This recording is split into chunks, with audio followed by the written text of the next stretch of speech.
Kalau kita lihat memang dalam 5 tahun terakhir ini terjadi kecenderungan penurunan pemakaian premium atau RON 88 ya.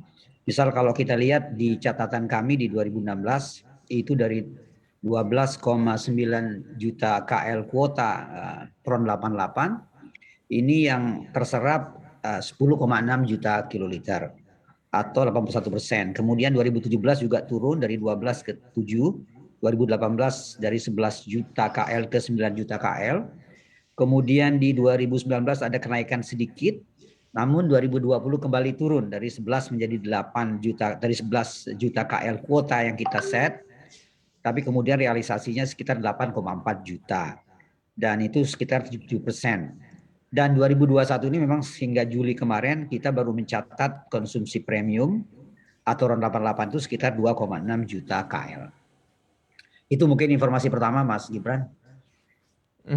Oke, Pak Saleh, saya mau ke Pak Komaydi lagi. Pak Komaydi, ketika kita melihat bahwa pemerintah ini sudah lama menghapus wacana BBM premium secara bertahap tentunya.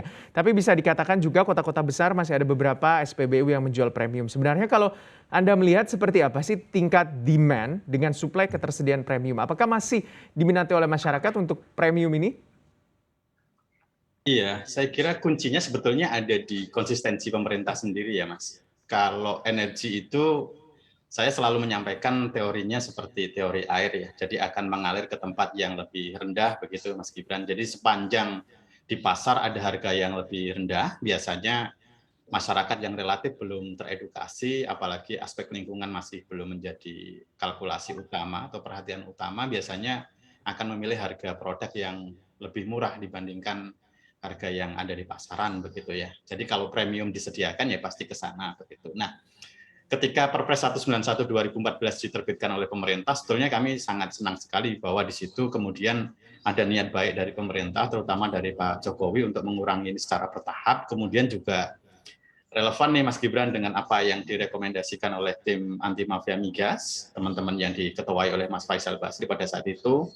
Di 2015 direkomendasikan, disampaikan bahwa ini harus dihapus secara bertahap, dan pada saat itu Pertamina sebagai pelaksana dan pemerintah berkomitmen paling tidak butuh waktu sekitar 2 tahun pada saat itu Mas, dari sejak direkomendasikan, sehingga ekspektasinya 16-17 sudah selesai begitu Mas. Nah, tetapi kemudian sayangnya nih Mas, yang kami sayangkan kemudian pemerintah merevisi nih Perpres 191 2014 dengan Perpres 43 2018 yang di sana ada pelonggaran Mas. Tadi data-data yang disampaikan oleh Pak Saleh betul, tetapi di aspek regulasinya saya kira ini yang perlu komitmen lebih kuat dari pemerintah, karena pelonggaran 2018 ini kemudian datanya kebaca nih, 2018 turun jadi 7, tetapi setelah direvisi naik lagi begitu. Nah, sekarang di 2021 serapannya masih sedikit karena mungkin ya ada beberapa faktor, saya melihatnya pandemi juga begitu ya. Terus kemudian juga ada program Langit Biru yang dilaksanakan oleh teman-teman Pertamina, yaitu memberikan diskon harga khusus untuk Pertalite secara premium di beberapa titik, termasuk di area dekat saya di daerah-daerah BSD ini banyak beberapa titik SPBU melaksanakan kebijakan itu. Saya kira multifaktor begitu ya Mas. Tetapi yang saya soroti adalah konsistensi pemerintah di dalam mengimplementasikan regulasinya. Karena sudah turun kemudian kok diperlonggar.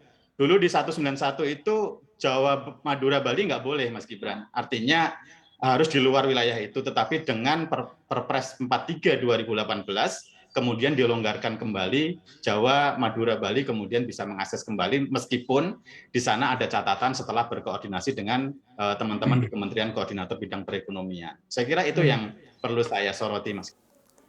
Untuk informasi lebih lengkap dan berita terkait, klik link deskripsi. Dan jangan lupa juga untuk download aplikasi CNBC Indonesia yang tersedia di Play Store dan juga App Store. Jangan lupa subscribe ya.